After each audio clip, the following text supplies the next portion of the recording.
जनतेचा अधिकारनामा जाणीव हक्काची या न्यूज चॅनलमध्ये आपले स्वागत आहे। डमरूच्या नादात धावा, गुरुजनांच्या हाकेतील हरहर।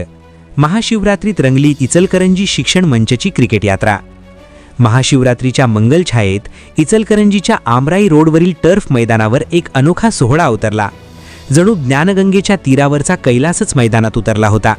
नेहमी फळ्यावर अक्षरांची रांगोळी काढणारे हात त्या दिवशी क्रीजवर धावांची रेष आखत होते आणि टाळ्यांचा नाद डमरूसारखा वातावरणात घुमत होता।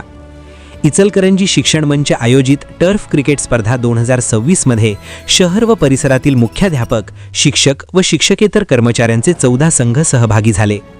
शिक्षण विकास हाच ध्यास हे ब्रीद जणू त्रिशूळाप्रमाणे ठाम उभे राहिले। शिस्त, सहकार्य आणि स्नेह या तिन्ही टोकांवर संतुलन साधत या स्पर्धेची खरी शोभा वाढवली ती मुख्याध्यापकांच्या उत्स्फूर्त उपस्थितीने।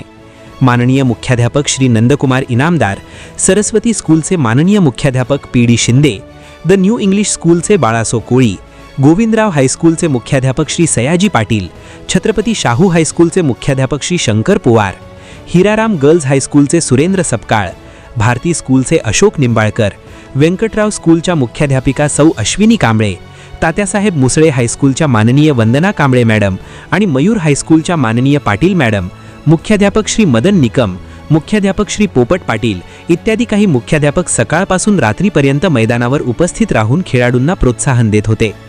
इचलकरंजी शिक्षण मंचचे सन्माननीय मुख्याध्यापक, पदाधिकारीही विशेष उपस्थित होते।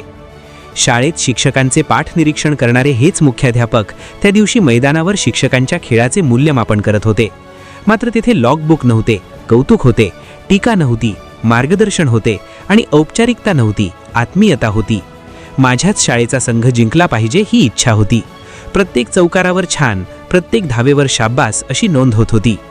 काही मुख्याध्यापक स्वतः संघात उतरून खेळले आणि अनुभव व उत्साह यांची सुंदर सांगड घालत वातावरण अधिक रंगतदार केले। फळ्यावर धडे देणारे हात त्या दिवशी कव्हर ड्राईव्ह शिकवत होते। शिस्तीचा आवाज त्या दिवशी मैत्रीच्या हाकेचा झाला होता। महाशिवरात्रीप्रमाणेच अहंकाराचा त्याग आणि एकात्मतेचा स्वीकार या भावनेने हा सोहळा साजरा झाला। खरंच गुरुजी मैदानात उतरले की विजय ट्रॉफीचा राहत नाही, तो स्नेह, सहकार्य आणि आनंदाच्या आरतीचा होतो आणि प्रत्येक फटका हर हर महादेवचा जल्लोष ठरतो। प्रतिनिधी सौ वंदना कोरेसह।